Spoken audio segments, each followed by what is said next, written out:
हम बात कर रहे हैं हीनता की। इसको विस्तार से समझाने के लिए मैं आपको एक कहानी सुनाता हूं। एक बार पिता पुत्र दोनों साथ मिलकर दूर के शहर में अपना गधा बेचने जा रहे थे। मार्ग में किसी ने कहा कि ये 3 गधों को देखो। अरे भाई, अगर गधा साथ है तो बाप और बेटा पैदल क्यों चल रहे हैं? ये सुनकर बाप ने अपने बेटे को गधे पर बिठा दिया। कुछ आगे जाकर किसी ने कहा कि कमाल का बेटा है भाई, अपने बूढ़े बाप को पैदल चला रहा है। तो बेटा गधे से उतर गया और बाप को बैठा दिया। कुछ दूर जाकर किसी की बात सुनी, भाई कमाल का बाप है, अपने बेटे को पैदल चला रहा है। यह सुनकर बाप बेटे दोनों गधे पर बैठ गए। फिर आगे चलकर किसी ने कहा, बेचारे गधे की तो किसी को फिक्र ही नहीं। यह सुनकर बाप बेटे ने तय किया कि हम ही गधे को उठा लेते हैं। जब उन्होंने गधे को कंधे पर उठाने की कोशिश की तो गधे ने भड़क कर लात मारी, दोनों की पसलियां तोड़ दी और भाग गया।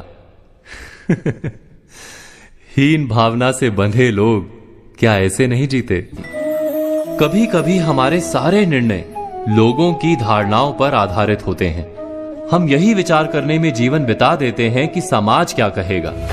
अपने जीवन का प्रवाह लोगों की बातें सुनकर बदलते रहते हैं। ऐसी हीन भावना हमें जीवन में सफल नहीं होने देती। क्या ये सत्य नहीं? ये सत्य है कि समाज से उत्तम कोई दर्पण नहीं।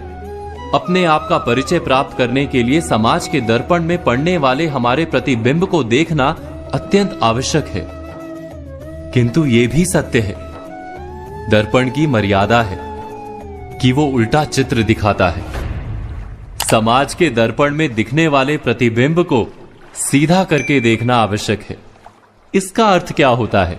हीन भावना से बंधे लोग सदा ही समाज की बातों के आधार पर निर्णय करते हैं। इससे उलट श्रेष्ठता से बंधे लोग समाज की बात सुनने से बिल्कुल इनकार करते हैं, सिर्फ अपनी ही बुद्धि पर भरोसा करते हैं। दोनों ही क्या भूल नहीं कर रहे?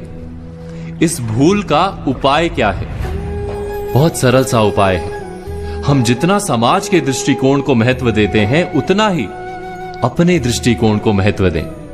अपनी शक्तियों और मर्यादाओं को जानकर आत्मविश्वास से भर जाएं। स्वयं ही हमारे निर्णय हमारे अपने होंगे और अहंकार से भरे नहीं होंगे। ना श्रेष्ठता से लाभ होता है, ना ही हीनता से लाभ होता है।